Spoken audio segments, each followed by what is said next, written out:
Law 12. Use selective honesty and generosity to disarm your victim. Judgment. One sincere and honest move will cover over dozens of dishonest ones. Open-hearted gestures of honesty and generosity bring down the guard of even the most suspicious people. Once your selective honesty opens a hole in their armor, you can deceive and manipulate them at will. A timely gift, a Trojan horse, will serve the same purpose. Observance of the law. Sometime in 1926, a tall, dapperly dressed man paid a visit to Al Capone, the most feared gangster of his time. Speaking with an elegant continental accent, the man introduced himself as Count Victor Lustig. He promised that if Capone gave him $50,000, he could double it. Capone had more than enough funds to cover the investment, but he wasn't in the habit of entrusting large sums to total strangers. He looked the Count over. Something about the man was different, his classy style, his manner, and so Capone decided to play along. He counted out the bills personally and handed them to Lustig. "Okay, Count," said Capone. "Double it in 60 days like you said." Lustig left with the money, put it in a safe deposit box in Chicago, then headed to New York, where he had several other money-making schemes in progress. The $50,000 remained in the bank box untouched. Lustig made no effort to double it. 2 months later, he returned to Chicago, took the money from the box, and paid Capone another visit. He looked at the gangster's stony-faced bodyguards, smiled apologetically, and said, "Please accept my profound regrets, Mr. Capone. I'm sorry to report that the plan failed. I failed." Capone slowly stood up. He glowered at Lustig, debating which part of the river to throw him in, but the Count reached into his coat pocket, withdrew the $50,000, and placed it on the desk. "Here, sir, is your money, to the penny. Again, my sincere apologies. This is most embarrassing.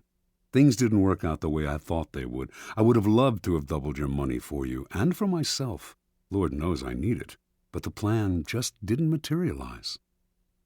Capone sagged back into his chair, confused. "I know you're a con man, Count," said Capone. "I knew it the moment you walked in here.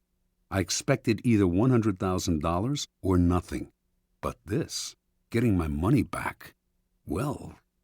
Again, my apologies, Mr. Capone," said Lustig, as he picked up his hat and began to leave.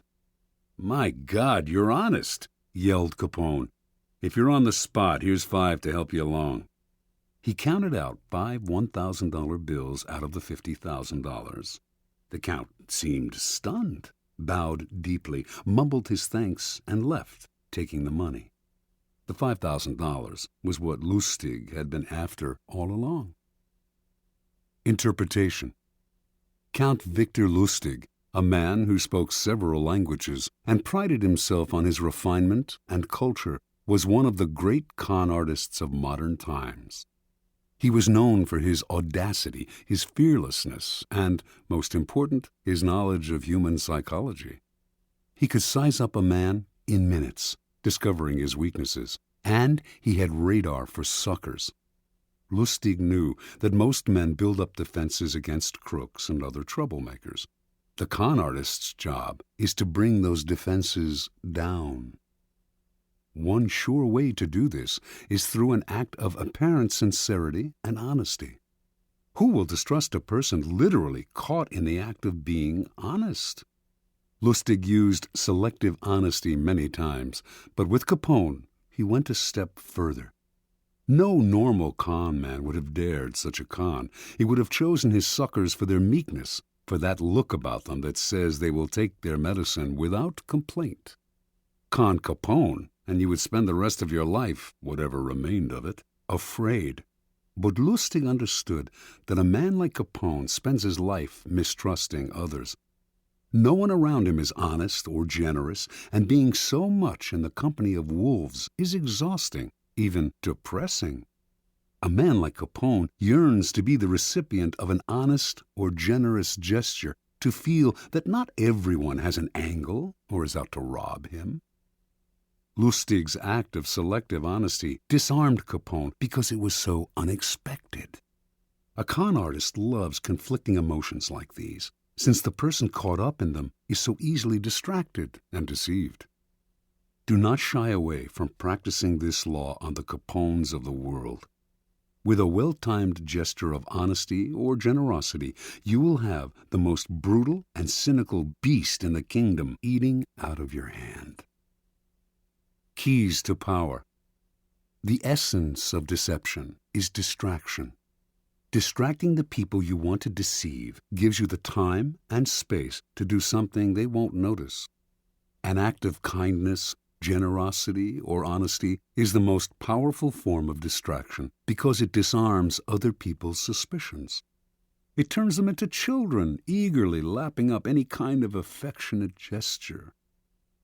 In ancient China, this was called giving before you take. The giving makes it hard for the other person to notice the taking. It is a device with infinite practical uses. Brazenly taking something from someone is dangerous, even for the powerful. The victim will plot revenge. It is also dangerous simply to ask for what you need, no matter how politely. Unless the other person sees some gain for themselves, they may come to resent your neediness.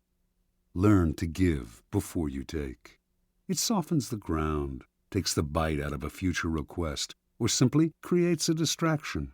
And the giving can take many forms: an actual gift, a generous act, a kind favor, an honest admission, whatever it takes. Selective honesty is best employed on your first encounter with someone. We are all creatures of habit, and our first impressions last a long time. If someone believes you are honest at the start of your relationship, it takes a lot to convince them otherwise. This gives you room to maneuver. A single act of honesty is often not enough. What is required is a reputation for honesty built on a series of acts. But these can be quite inconsequential. Once this reputation is established, as with first impression, it is hard to shake. Selective kindness should also be part of your arsenal of deception. Selective kindness will often break down even the most stubborn foe. Aiming right for the heart, it corrodes the will to fight back. Remember, by playing on people's emotions, calculated acts of kindness can turn a Capone into a gullible child.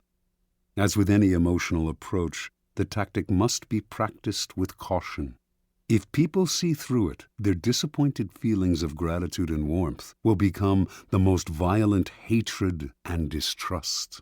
Unless you can make the gesture seem sincere and heartfelt, do not play with fire. Law 13.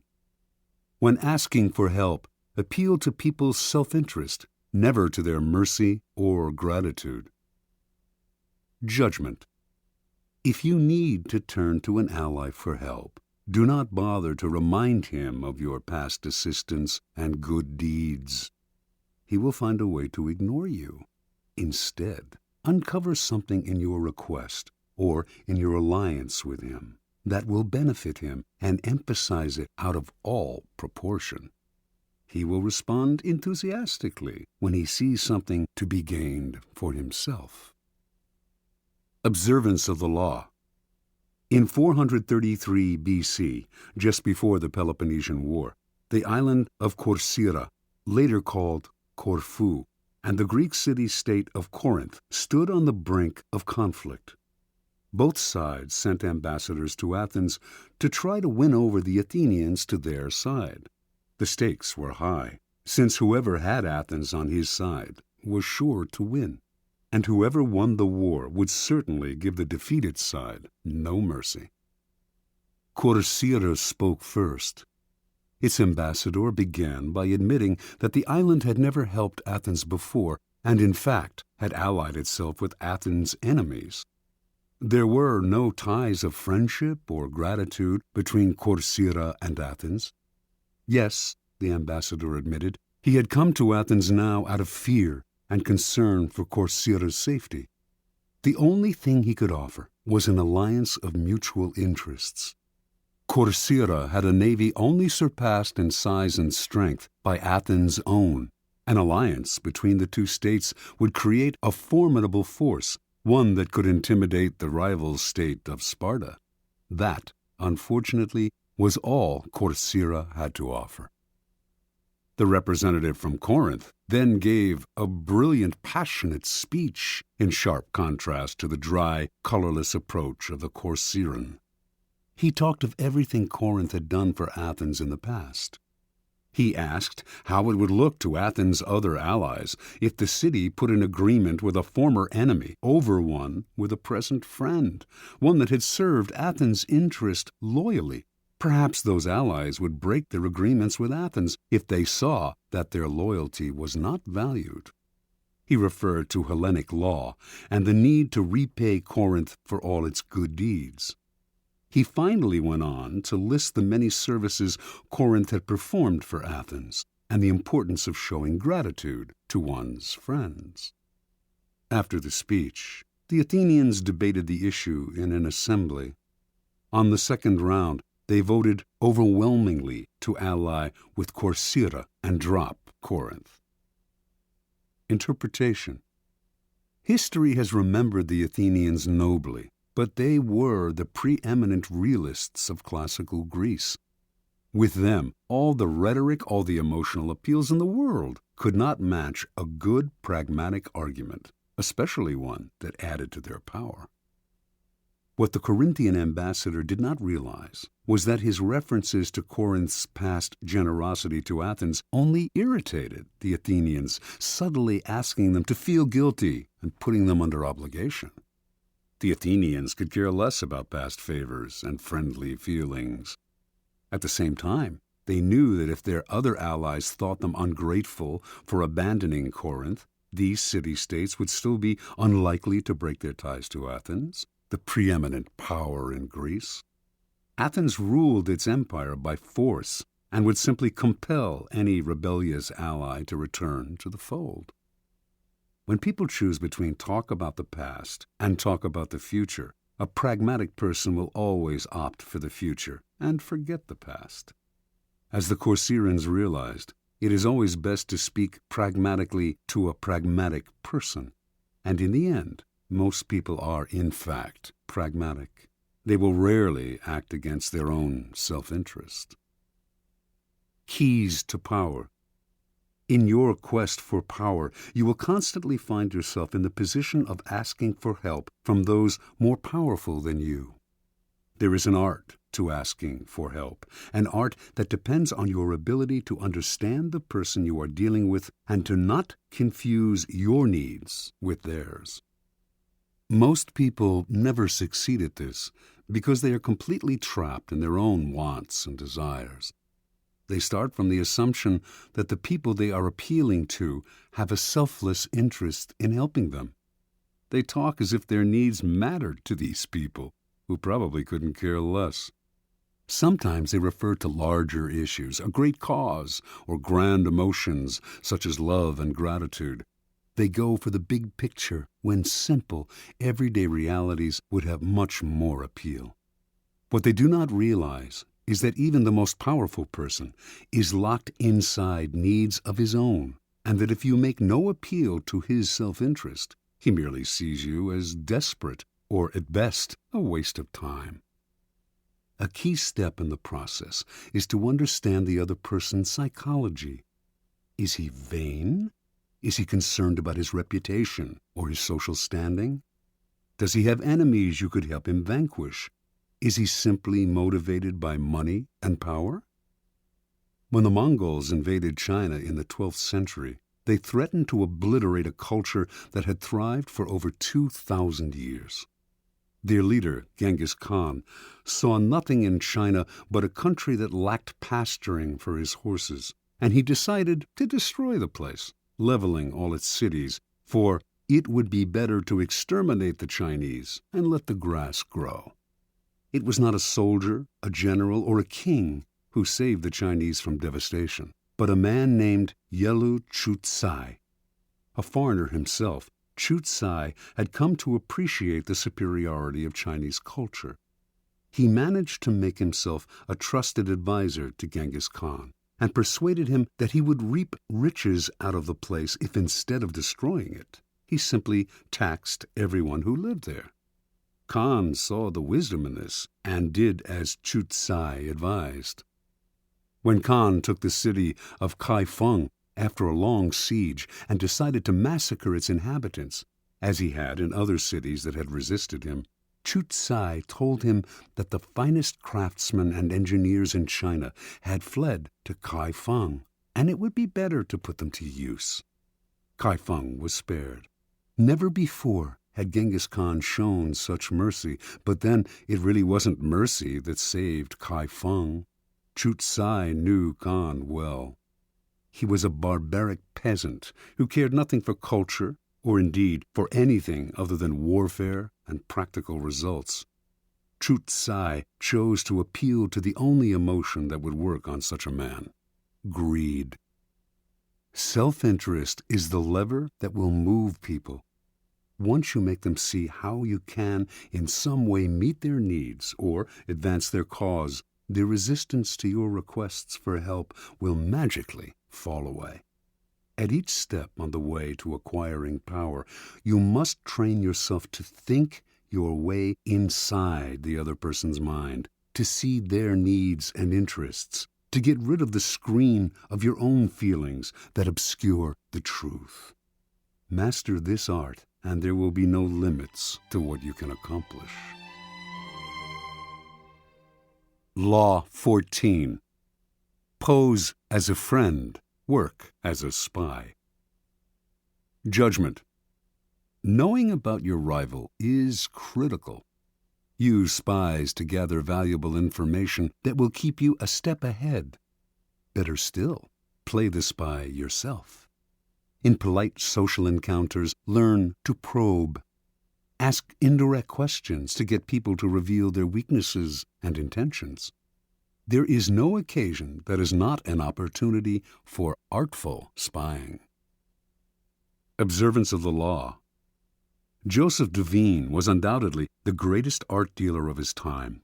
From 1904 to 1940, he almost single-handedly monopolized America's millionaire art collecting market. But one prize plum eluded him: the industrialist Andrew Mellon. Before he died, Duveen was determined to make Mellon a client. Duveen's friends said this was an impossible dream. Mellon was a stiff, taciturn man. The stories he had heard about the congenial, talkative Duveen rubbed him the wrong way. He had made it clear he had no desire to meet the man. Yet Duveen told his doubting friends, "Not only will Mellon buy from me, but he will buy only from me." For several years he tracked his prey, learning the man's habits, tastes, phobias. To do this, he secretly put several of Mellon's staff on his own payroll, worming valuable information out of them. By the time he moved into action, he knew Mellon about as well as Mellon's wife did. In 1921, Mellon was visiting London and staying in a palatial suite on the third floor of Claridge's Hotel. Duveen booked himself into the suite just below Mellon's on the second floor.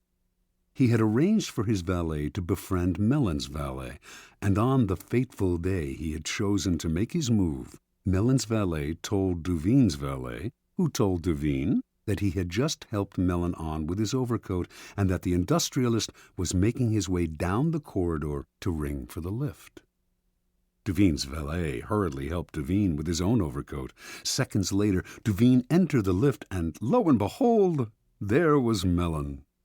"How do you do, Mr. Mellon?" said Duveen, introducing himself. "I am on my way to the National Gallery to look at some pictures." How uncanny! That was precisely where Mellon was headed. And so Duveen was able to accompany his prey to the one location that would ensure his success. He knew Mellon's taste, inside and out, and while the two men wandered through the museum, he dazzled the magnate with his knowledge. Once again, quite uncannily, they seemed to have remarkably similar tastes. Mellon was pleasantly surprised. This wasn't the Duveen he had expected. The man was charming and agreeable, and clearly had exquisite taste. When they returned to New York, Mellon visited Duveen's exclusive gallery and fell in love with the collection. Everything, surprisingly enough, seemed to be precisely the kind of work he wanted to collect. For the rest of his life, he was Duveen's best and most generous client. Interpretation. A man as ambitious and competitive as Joseph Duveen left nothing to chance. What's the point of winging it, or just hoping you may be able to charm this or that client? It's like shooting ducks blindfolded. Arm yourself with a little knowledge and your aim improves. Mellon was the most spectacular of Duveen's catches, but he spied on many a millionaire. By secretly putting members of his clients' household staffs on his own payroll, he would gain constant access to valuable information about their master's comings and goings, changes in taste, and other such tidbits of information that would put him a step ahead. A rival of Duveen's, who wanted to make Henry Frick a client, noticed that whenever he visited this wealthy New Yorker, Duveen was there before him, as if he had a sixth sense. To other dealers, Duveen seemed to be everywhere, and to know everything before they did. His powers discouraged and disheartened them, until many simply gave up going after the wealthy clients who could make a dealer rich.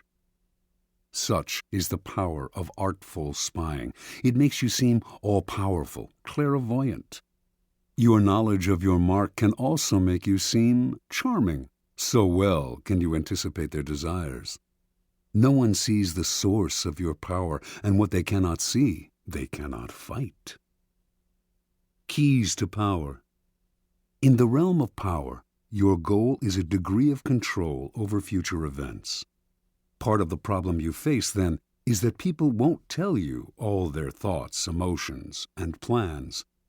Carefully controlling what they say, they keep the most critical parts of their character hidden, their weaknesses, ulterior motives, obsessions. The result is that you cannot predict their moves and are constantly in the dark. The trick is to find a way to probe them, to find out their secrets and hidden intentions without letting them know what you are up to. This is not as difficult as you might think. A friendly front will let you secretly gather information on friends and enemies alike. Let others consult the horoscope or read tarot cards. You have more concrete means of seeing into the future. The most common way of spying is to use other people, as Duveen did. The method is simple, powerful, but risky. You will certainly gather information, but you have little control over the people who are doing the work. Perhaps they will ineptly reveal your spying, or even secretly turn against you.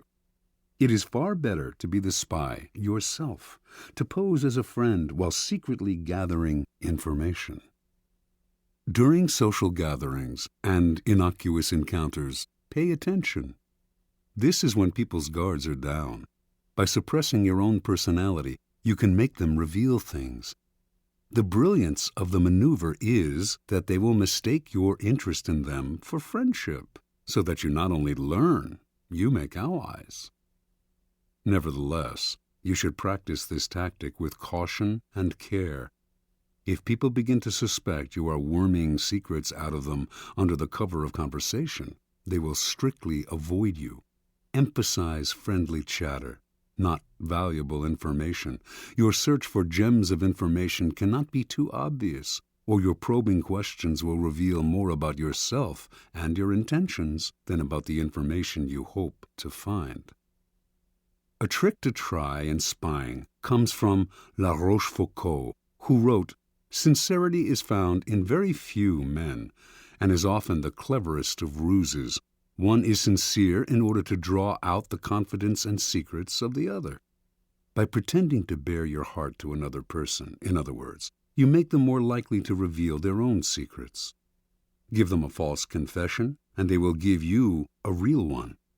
Another trick was identified by the philosopher Arthur Schopenhauer, who suggested vehemently contradicting people you're in conversation with as a way of irritating them, stirring them up so that they lose some of the control over their words. In their emotional reaction, they will reveal all kinds of truths about themselves, truths you can later use against them. Another method of indirect spying is to test people, to lay little traps that make them reveal things about themselves. Khosroes II, a notoriously clever 7th century king of the Persians, had many ways of seeing through his subjects without raising suspicion. If he noticed, for instance, that 2 of his courtiers had become particularly friendly, he would call one of them aside and say he had information that the other was a traitor and would soon be killed. The king would tell the courtier he trusted him more than anyone and that he must keep this information secret. Then he would watch the 2 men carefully. If he saw that the second courtier had not changed in his behavior toward the king, he would conclude that the first courtier had kept the secret, and he would quickly promote the man, later taking him aside to confess, "I meant to kill your friend because of certain information that had reached me, but when I investigated the matter, I found it was untrue." If, on the other hand, the second courtier started to avoid the king, acting aloof and tense, Khosroes would know that the secret had been revealed. He would ban the second courtier from his court, letting him know that the whole business had only been a test, but that even though the man had done nothing wrong, he could no longer trust him. The first courtier, however, had revealed the secret, and him Khosroes would ban from his entire kingdom. It may seem an odd form of spying that reveals not empirical information, but a person's character. Often, however, it is the best way of solving problems before they arise. By tempting people into certain acts, you learn about their loyalty, their honesty, and so on. And this kind of knowledge is often the most valuable of all. Armed with it, you can predict their actions in the future.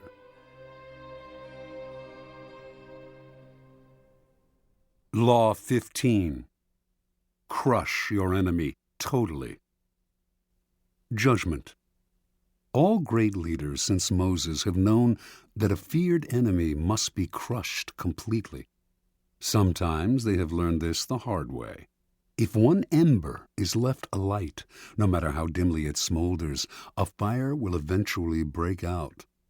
More is lost through stopping halfway than through total annihilation. The enemy will recover and will seek revenge. Crush him, not only in body, but in spirit. Transgression of the law. No rivalry between leaders is more celebrated in Chinese history than the struggle between Xiang Yu and Liu Bang. These 2 generals began their careers as friends, fighting on the same side. Xiang Yu came from the nobility, large and powerful, given to bouts of violence and temper, a bit dull-witted. He was yet a mighty warrior who always fought at the head of his troops. Liu Bang came from peasant stock. He had never been much of a soldier and preferred women and wine to fighting. In fact, he was something of a scoundrel, but he was wily, and he had the ability to recognize the best strategists, keeping them as his advisors, and listen to their advice.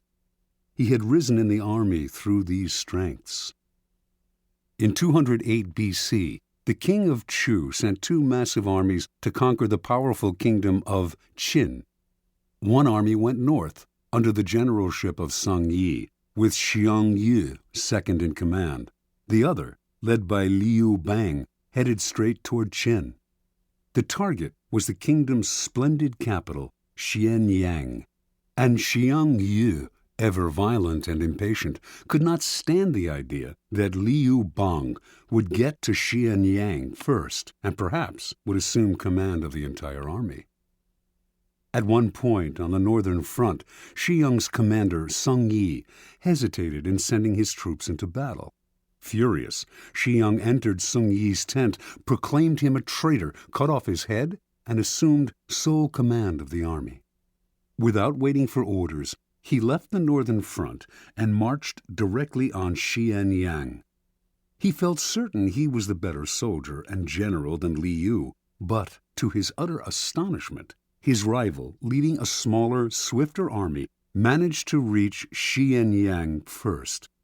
Xiang had an advisor, Fan Tseng, who warned him, this village headman, Liu Bang, used to be greedy only for riches and women, but since entering the capital, he has not been led astray by wealth, wine, or sex. That shows he is aiming high. Fan Tseng urged Xiang to kill his rival before it was too late. He told the general to invite the wily peasant to a banquet at their camp outside Xianyang and, in the midst of a celebratory sword dance, to have his head cut off. The invitation was sent. Liu fell for the trap and came to the banquet. But Xiang hesitated in ordering the sword dance, and by the time he gave the signal, Liu had sensed a trap and managed to escape. "Bah!" cried Fan Tseng in disgust, seeing that Xiang had botched the plot. "One cannot plan with a simpleton. Liu Bang will steal your empire yet and make us all his prisoners." Realizing his mistake, Xiang hurriedly marched on Xianyang, this time determined to hack off his rival's head. Liu was never one to fight when the odds were against him, and he abandoned the city. Xiang captured Xianyang, murdered the young prince of Qin, and burned the city to the ground. Liu was now Xiang's bitter enemy, and he pursued him for many months, finally cornering him in a walled city. Lacking food, his army in disarray, Liu sued for peace. Again, Fan Tseng warned Xiang, "Crush him now. If you let him go again, you will be sorry later." But Xiang decided to be merciful. He wanted to bring Liu back to Chu alive and to force his former friend to acknowledge him as master. But Fan proved right. Liu managed to use the negotiations for surrender as a distraction, and he escaped with a small army. Xiang, amazed that he had yet again let his rival slip away, once more set out after Liu, this time with such ferocity that he seemed to have lost his mind. A few weeks later, in the thick of the hunt, Xiang scattered his forces unwisely, and in a surprise attack, Liu was able to surround his main garrison. For the first time, the tables were turned. Now it was Xiang who sued for peace. Liu's top advisor urged him to destroy Xiang, crush his army, show no mercy. Making a false treaty, he lured Xiang into relaxing his defense, then slaughtered almost all of his army. Xiang managed to escape. Alone and on foot, knowing that Liu had put a bounty on his head, he came upon a small group of his own retreating soldiers and cried out, "I hear Liu Bang has offered 1,000 pieces of gold and a fief of 10,000 families for my head. Let me do you a favor." Then he slit his own throat and died. Interpretation. This is the fate that faces all of us when we sympathize with our enemies, when pity or the hope of reconciliation makes us pull back from doing away with them. We only strengthen their fear and hatred of us. We have beaten them and they are humiliated, yet we nurture these resentful vipers who will one day kill us. Power cannot be dealt with this way. It must be exterminated, crushed, and denied the chance to return to haunt us. This is all the truer with a former friend who has become an enemy. The law governing fatal antagonisms reads, "Reconciliation is out of the question. Only one side can win, and it must win totally." Liu Bang learned this lesson well. After defeating Xiang Yu, this son of a farmer went on to become supreme commander of the armies of Chu. Crushing his next rival, the king of Chu, his own former leader, he crowned himself emperor, defeated everyone in his path, and went down in history as one of the greatest rulers of China, the immortal Han Gao-tzu, founder of the Han Dynasty. Keys to power. It is no accident that the story illustrating this law comes from China.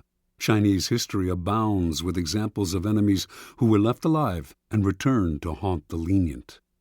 Crush the enemy is a key strategic tenet of Sun Tzu, the 4th century BC author of The Art of War. The idea is simple. Your enemies wish you ill. There is nothing they want more than to eliminate you. If, in your struggles with them, you stop halfway or even 3/4 of the way, out of mercy or hope of reconciliation, you only make them more determined, more embittered, and they will someday take revenge. They may act friendly for the time being, but this is only because you have defeated them. They have no choice but to bide their time. The solution? Have no mercy. Crush your enemies as totally as they would crush you. Ultimately, the only peace and security you can hope for from your enemies is their disappearance. Law 16. Use absence to increase respect and honor. Judgment. Too much circulation makes the price go down. The more you are seen and heard from, the more common you appear. If you are already established in a group, temporary withdrawal from it will make you more talked about, even more admired. You must learn when to leave, create value through scarcity. Observance of the law. For many centuries, the Assyrians ruled Upper Asia with an iron fist. In the 8th century BC, however, the people of Media, now northwestern Iran, revolted against them and finally broke free. Now the Medes had to establish a new government. Determined to avoid any form of despotism, they refused to give ultimate power to any one man or to establish a monarchy.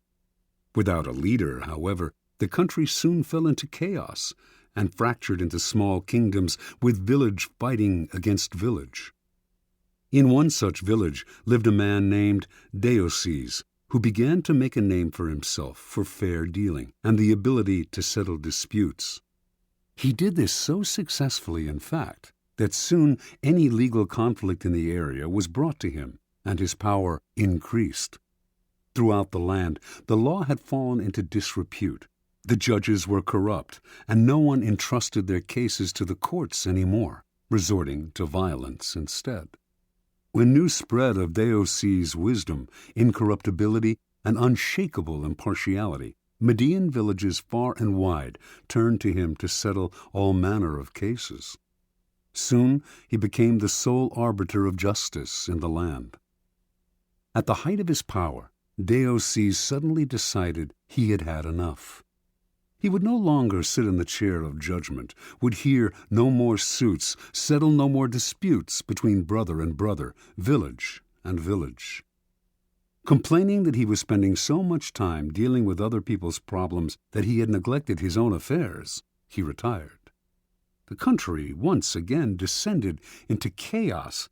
With the sudden withdrawal of a powerful arbiter like Deioces, crime increased, and contempt for the law was never greater. The Medes held a meeting of all the villages to decide how to get out of their predicament.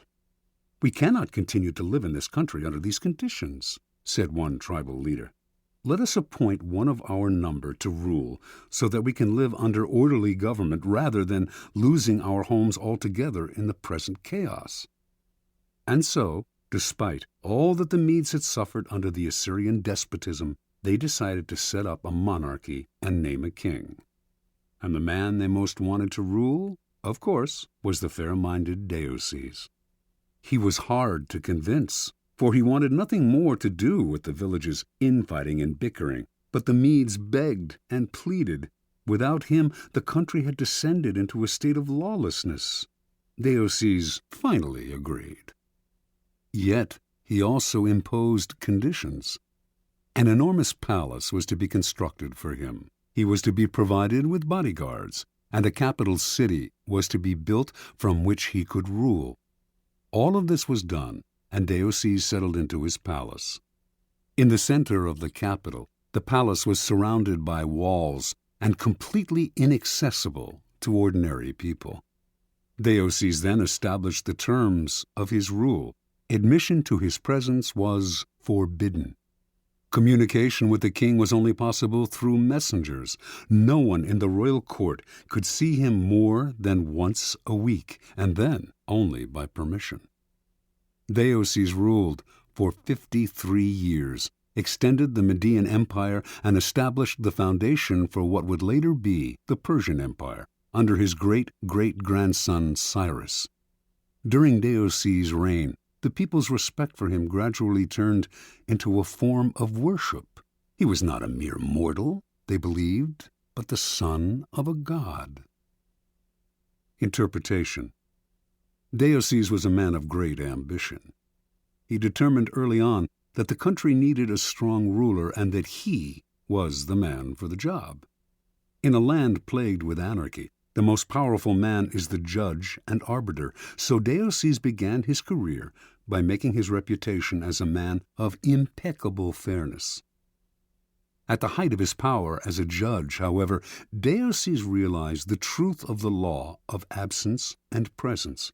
By serving so many clients, he had become too noticeable, too available, and had lost the respect he had earlier enjoyed. People were taking his services for granted. The only way to regain the veneration and power he wanted was to withdraw completely and let the Medes taste what life was like without him. As he expected, they came begging for him to rule.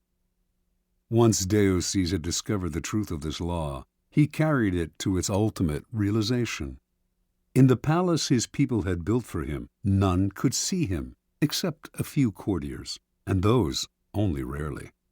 As Herodotus wrote, there was a risk that if they saw him habitually, it might lead to jealousy and resentment, and plots would follow.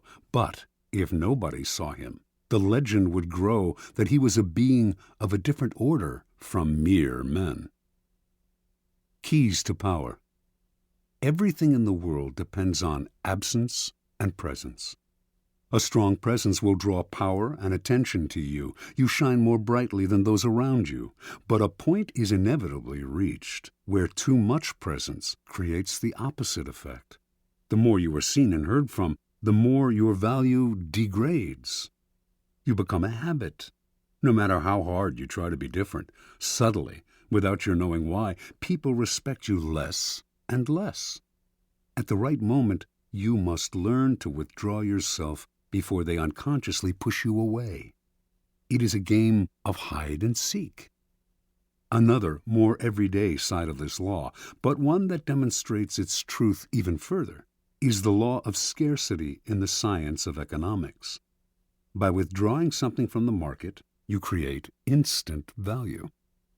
Extend the law of scarcity to your own skills. Make what you are offering the world rare and hard to find, and you instantly increase its value.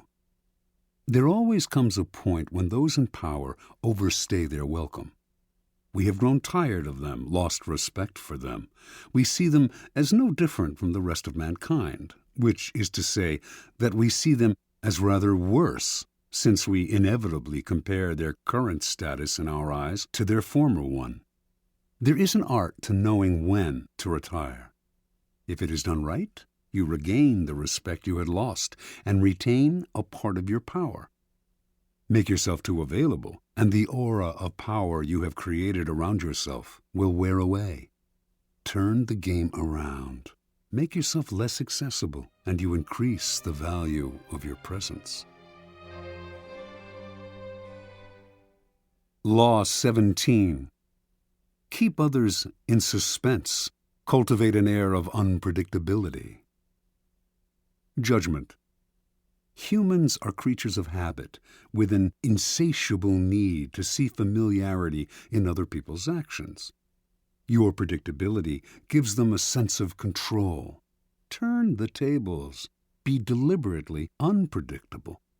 Behavior that seems to have no consistency or purpose will keep them off balance, and they will wear themselves out trying to explain your moves.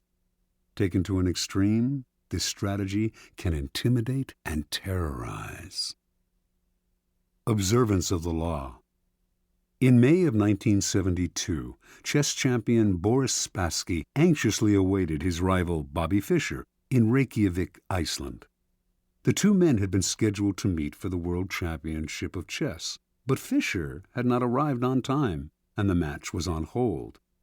Fischer had problems with the size of the prize money, problems with the way the money was to be distributed, problems with the logistics of holding the match in Iceland. He might back out at any moment. Spassky tried to be patient. His Russian bosses felt that Fischer was humiliating him and told him to walk away, but Spassky wanted this match. He knew he could destroy Fischer, and nothing was going to spoil the greatest victory of his career. "So it seems that all our work may come to nothing," Spassky told a comrade. "But what can we do? It is Bobby's move. If he comes, we play. If he does not come, we do not play. A man who is willing to commit suicide has the initiative." Fischer finally arrived in Reykjavik, but the problems and the threat of cancellation continued. He disliked the hall where the match was to be fought. He criticized the lighting. He complained about the noise of the cameras. He even hated the chairs in which he and Spassky were to sit. Now the Soviet Union took the initiative and threatened to withdraw their man. The bluff apparently worked. After all the weeks of waiting, the endless and infuriating negotiations, Fischer agreed to play. Everyone was relieved. No one more than Spassky, but on the day of the official introductions, Fischer arrived very late, and on the day when the match of the century was to begin, he was late again. This time, however, the consequences would be dire. If he showed up too late, he would forfeit the first game. What was going on? Was he playing some sort of mind game, or was Bobby Fischer perhaps afraid of Boris Spassky? It seemed to the assembled Grand Masters and to Spassky that this young kid from Brooklyn had a terrible case of the jitters. At 5:09, Fischer showed up exactly 1 minute before the match was to be canceled. The first game of a chess tournament is critical, since it sets the tone for the months to come. It is often a slow and quiet struggle, with the two players preparing themselves for the war and trying to read each other's strategies. This game was different. Fischer made a terrible move early on, perhaps the worst of his career, and when Spassky had him on the ropes, he seemed to give up. Yet Spassky knew that Fischer never gave up. Even when facing checkmate, he fought to the bitter end, wearing the opponent down. This time, though, he seemed resigned. Then, suddenly, he broke out a bold move that put the room in a buzz. The move shocked Spassky, but he recovered and managed to win the game. But no one could figure out what Fischer was up to. Had he lost deliberately? Or was he rattled? Unsettled? Even as some thought, insane? After his defeat in the first game, Fischer complained all the more loudly about the room, the cameras, and everything else. He also failed to show up on time for the second game. This time, the organizers had had enough. He was given a forfeit.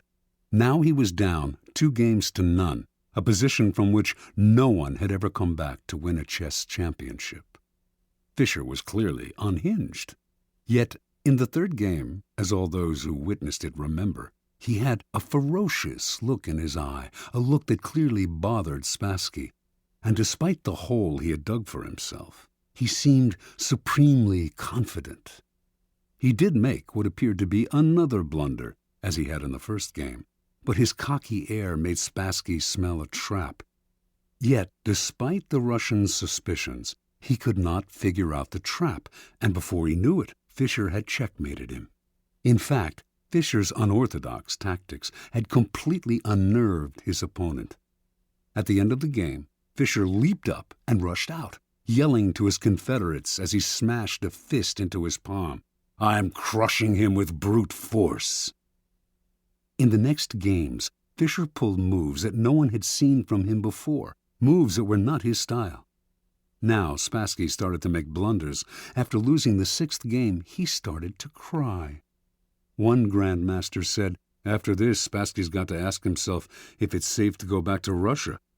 After the 8th game, Spassky decided he knew what was happening. Bobby Fischer was hypnotizing him. He decided not to look Fischer in the eye. He lost anyway. After the 14th game, he called a staff conference and announced, "An attempt is being made to control my mind." He wondered whether the orange juice they drank at the chess table could have been drugged. Maybe chemicals were being blown into the air. Finally, Spassky went public, accusing the Fischer team of putting something in the chairs that was altering Spassky's mind. The KGB went on alert. Boris Spassky was embarrassing the Soviet Union. The chairs were taken apart and x-rayed. A chemist found nothing unusual in them. The only things anyone found anywhere, in fact, were 2 dead flies in the lighting fixture. Spassky began to complain of hallucinations. He tried to keep playing, but his mind was unraveling. He could not go on. On September 2nd, he resigned. Although still relatively young, he never recovered from this defeat. Interpretation. In previous games between Fischer and Spassky, Fischer had not fared well. Spassky had an uncanny ability to read his opponent's strategy and use it against him. Adaptable and patient, he would build attacks that would defeat not in 7 moves, but in 70. He defeated Fischer every time they played because he saw much further ahead and because he was a brilliant psychologist who never lost control. One master said, "He doesn't just look for the best move, he looks for the move that will disturb the man he is playing." Fischer, however, finally understood that this was one of the keys to Spassky's success. He played on your predictability, defeated you at your own game. Everything Fischer did for the championship match was an attempt to put the initiative on his side and to keep Spassky off balance. Clearly, the endless waiting had an effect on Spassky's psyche. Most powerful of all, though, were Fischer's deliberate blunders and his appearance of having no clear strategy. In fact, he was doing everything he could to scramble his old patterns, even if it meant losing the first match and forfeiting the second. Spassky was known for his sang-froid and level-headedness, but for the first time in his life, he could not figure out his opponent. He slowly melted down, until at the end, he was the one who seemed insane.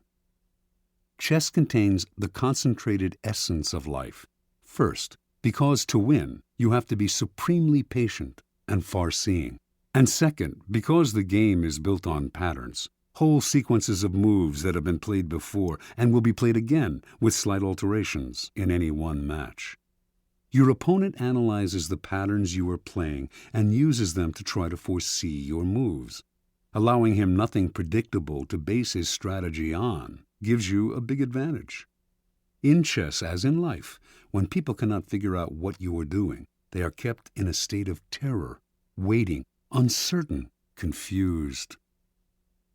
Keys to power. Nothing is more terrifying than the sudden and unpredictable. That is why we are so frightened by earthquakes and tornadoes. We do not know when they will strike. After one has occurred, we wait in terror for the next one. To a lesser degree, this is the effect that unpredictable human behavior has on us. Animals behave in set patterns, which is why we are able to hunt and kill them. Only man has the capacity consciously to alter his behavior, to improvise and overcome the weight of routine and habit. Yet most men do not realize this power. They prefer the comforts of routine, of giving in to the animal nature that has them repeating the same compulsive actions time and time again.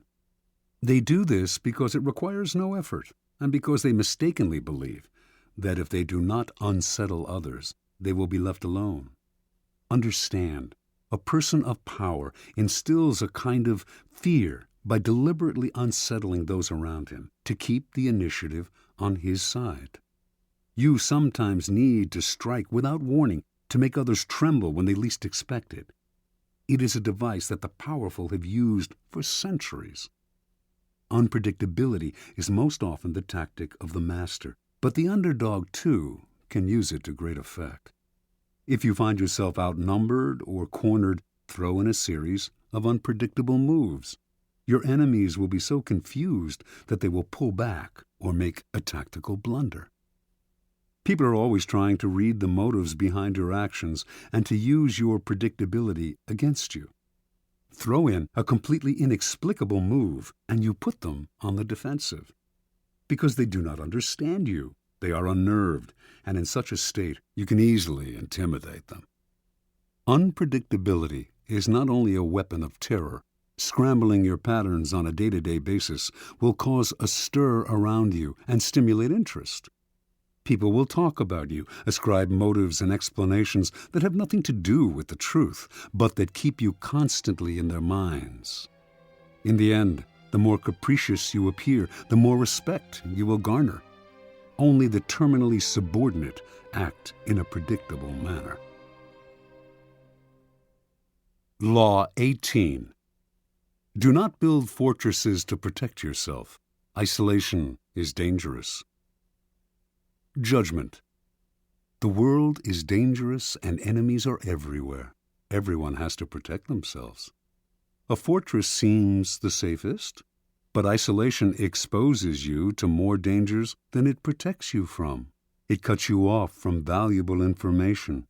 It makes you conspicuous and an easy target. Better to circulate among people, find allies, mingle. You are shielded from your enemies by the crowd. Transgression of the law. Qin Shi Huangdi, the first emperor of China in 221 to 210 BC, was the mightiest man of his day. His empire was vaster and more powerful than that of Alexander the Great. He had conquered all of the kingdoms surrounding his own kingdom of Qin and unified them into one massive realm called China.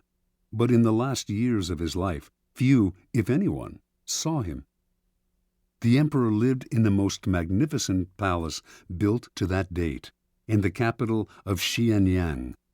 The palace had 270 pavilions. All of these were connected by secret underground passageways, allowing the emperor to move through the palace without anyone seeing him.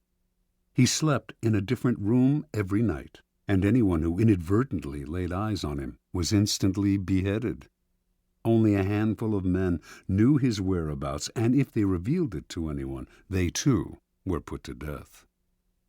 The first emperor had grown so terrified of human contact that when he had to leave the palace, he traveled incognito, disguising himself carefully. On one such trip through the provinces, he suddenly died. His body was borne back to the capital in the emperor's carriage, with a cart packed with salted fish trailing behind it to cover up the smell of the rotting corpse. No one was to know of his death. He died alone, far from his wives, his family, his friends, and his courtiers, accompanied only by a minister and a handful of eunuchs. Interpretation. Shi Huangdi started off as the king of Qin, a fearless warrior of unbridled ambition. Writers of the time described him as a man with a waspish nose, eyes like slits, the voice of a jackal, and the heart of a tiger or wolf. He could be merciful sometimes, but more often he swallowed men up without a scruple. It was through trickery and violence that he conquered the provinces surrounding his own and created China, forging a single nation and culture out of many. As part of this process of unification, however, the first emperor outlawed the writings and teachings of Confucius, the philosopher whose ideas on the moral life had already become virtually a religion in Chinese culture. On Shi Huangdi's order, thousands of books relating to Confucius were burned, and anyone who quoted Confucius was to be beheaded. This made many enemies for the emperor, and he grew constantly afraid, even paranoid. The executions mounted. A contemporary, the writer Han Fei Tzu, noted that Qin has been victorious for 4 generations, yet has lived in constant terror and apprehension of destruction. As the emperor withdrew deeper and deeper into the palace to protect himself, he slowly lost control of the realm. Eunuchs and ministers enacted political policies without his approval or even his knowledge. They also plotted against him. By the end, he was emperor in name only, and was so isolated that barely anyone knew he had died. He had probably been poisoned by the same scheming ministers who encouraged his isolation.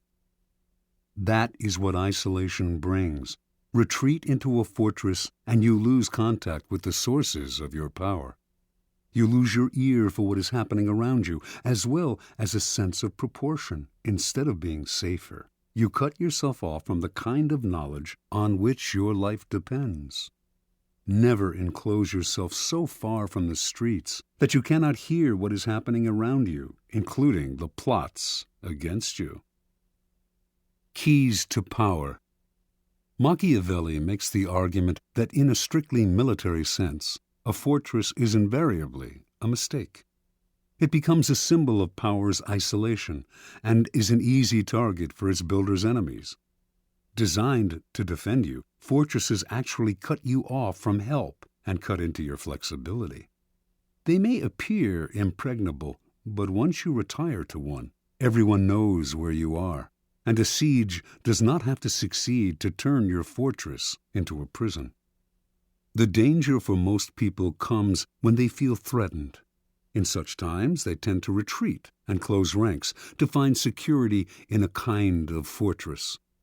In doing so, however, they come to rely for information on a smaller and smaller circle and lose perspective on events around them. They lose maneuverability and become easy targets, and their isolation makes them paranoid. As in warfare and most games of strategy, isolation often precedes defeat and death. In moments of uncertainty and danger, you need to fight this desire to turn inward. Instead, make yourself more accessible, seek out old allies, and make new ones. Force yourself into more and more different circles. This has been the trick of powerful people for centuries. Finally, since power is a human creation, it is inevitably increased by contact with other people. Instead of falling into the fortress mentality, view the world in the following manner. It is like a vast palace, with every room communicating with another. You need to be permeable, able to float in and out of different circles and mix with different types. That kind of mobility and social contact will protect you from plotters, who will be unable to keep secrets from you and from your enemies, who will be unable to isolate you from your allies. Always on the move, you mix and mingle in the rooms of the palace, never sitting or settling in one place. No hunter can fix his aim on such a swift-moving creature. Law 19. Know who you are dealing with. Do not offend the wrong person. Judgment. There are many different kinds of people in the world, and you can never assume that everyone will react to your strategies in the same way. Deceive or outmaneuver some people, and they will spend the rest of their lives seeking revenge. They are wolves in lamb's clothing. Choose your victims and opponents carefully then. Never offend or deceive the wrong person. Opponents, suckers, and victims. Preliminary topology. In your rise to power, you will come across many breeds of opponent, sucker, and victim. The highest form of the art of power is the ability to distinguish the wolves from the lambs, the foxes from the hares, the hawks from the vultures. If you make this distinction well, you will succeed without needing to coerce anyone too much. But if you deal blindly with whomever crosses your path, you will have a life of constant sorrow, if you even live that long. Being able to recognize types of people and to act accordingly is critical. The following are the 5 most dangerous and difficult types of mark in the jungle as identified by artists, con and otherwise, of the past. The arrogant and proud man. Although he may initially disguise it, this man's touchy pride makes him very dangerous. Any perceived slight will lead to a vengeance of overwhelming violence.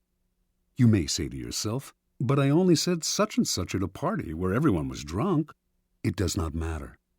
There is no sanity behind his overreaction, so do not waste time trying to figure him out. If, at any point in your dealings with a person, you sense an oversensitive and overactive pride, flee. Whatever you are hoping for from him isn't worth it. The hopelessly insecure man. This man is related to the proud and arrogant type, but is less violent and harder to spot. His ego is fragile, his sense of self insecure, and if he feels himself deceived or attacked, the hurt will simmer. He will attack you in bites that will take forever to get big enough for you to notice. If you find you have deceived or harmed such a man, disappear for a long time. Do not stay around him, or he will nibble you to death. Mr. Suspicion. Another variant on the breeds above. This is a future Joe Stalin. He sees what he wants to see, usually the worst, in other people, and imagines that everyone is after him. Mr. Suspicion is, in fact, the least dangerous of the three. Genuinely unbalanced, he is easy to deceive, just as Stalin himself was constantly deceived. Play on his suspicious nature to get him to turn against other people.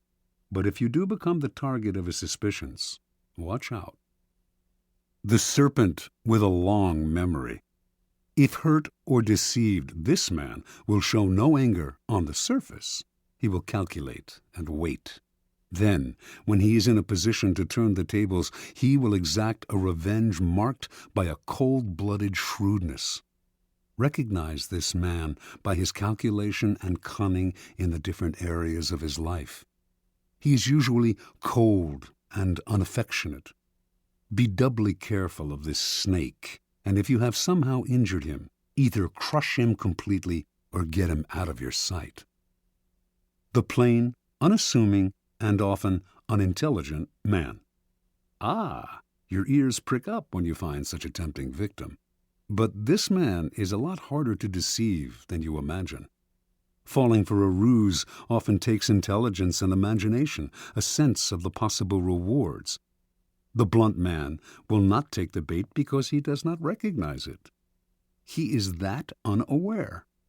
The danger with this man is not that he will harm you or seek revenge, but merely that he will waste your time, energy, resources, and even your sanity in trying to deceive him. Have a test ready for a mark, a joke, a story. If his reaction is utterly literal, this is the type you are dealing with. Continue at your own risk. Transgression of the law. In the early part of the 13th century, Muhammad, the Shah of Khwarezm, managed after many wars to forge a huge empire, extending west to present-day Turkey and south to Afghanistan. The empire's center was the great Asian capital of Samarkand. The Shah had a powerful, well-trained army and could mobilize 200,000 warriors within days. In 1219, Muhammad received an embassy from a new tribal leader to the east, Genghis Khan. The embassy included all sorts of gifts to the great Muhammad, representing the finest goods from Khan's small but growing Mongol empire.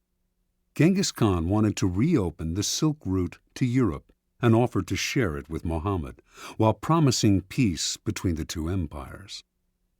Muhammad did not know this upstart from the east, who, it seemed to him, was extremely arrogant to try to talk as an equal to one so clearly his superior. He ignored Khan's offer. Khan tried again. This time, he sent a caravan of 100 camels filled with the rarest articles he had plundered from China. Before the caravan reached Muhammad, however, Inalchik, the governor of a region bordering on Samarkand, seized it for himself and executed its leaders. Genghis Khan was sure that this was a mistake, that Inalchik had acted without Muhammad's approval. He sent yet another mission to Muhammad, reiterating his offer and asking that the governor be punished. This time, Muhammad himself had one of the ambassadors beheaded and sent the other two back with shaved heads, a horrifying insult in the Mongol code of honor. Khan sent a message to the Shah. "You have chosen war. What will happen, and what is to be, we know not. Only God knows." Mobilizing his forces, in 1220 he attacked Inalchik's province, where he seized the capital, captured the governor, and ordered him executed by having molten silver poured into his eyes and ears. Over the next year, Khan led a series of guerrilla-like campaigns against the Shah's much larger army. His method was totally novel for the time. His soldiers could move very fast on horseback and had mastered the art of firing with bow and arrow while mounted. The speed and flexibility of his forces allowed him to deceive Muhammad as to his intentions and the directions of his movements. Eventually, he managed first to surround Samarkand, then to seize it. Muhammad fled, and a year later died, his vast empire broken and destroyed. Genghis Khan was sole master of Samarkand, the Silk Route, and most of northern Asia. Interpretation. Never assume that the person you are dealing with is weaker or less important than you are. Some men are slow to take offense, which may make you misjudge the thickness of their skin and fail to worry about insulting them. But should you offend their honor and their pride, they will overwhelm you with a violence that seems sudden and extreme, given their slowness to anger. If you want to turn people down, it is best to do so politely and respectfully, even if you feel their request is impudent or their offer ridiculous. Never reject them with an insult until you know them better. You may be dealing with a Genghis Khan. Keys to power. The ability to measure people and to know who you are dealing with is the most important skill of all in gathering and conserving power. Without it, you are blind. Not only will you offend the wrong people, you will choose the wrong people to work on, and will think you are flattering people when you are actually insulting them. Before embarking on any move, take the measure of your mark or potential opponent. Otherwise, you will waste time and make mistakes. Study people's weaknesses, the chinks in their armor, their areas of both pride and insecurity. Know their ins and outs before you even decide whether or not to deal with them. 2 final words of caution. First, in judging and measuring your opponent, never rely on your instincts. You will make the greatest mistakes of all if you rely on such inexact indicators. Nothing can substitute for gathering concrete knowledge. Study and spy on your opponent for however long it takes. This will pay off in the long run. Second, never trust appearances. Anyone with a serpent's heart can use a show of kindness to cloak it. A person who is blustery on the outside is often really a coward. Learn to see through appearances and their contradictions. Never trust the version that people give of themselves. It is utterly unreliable.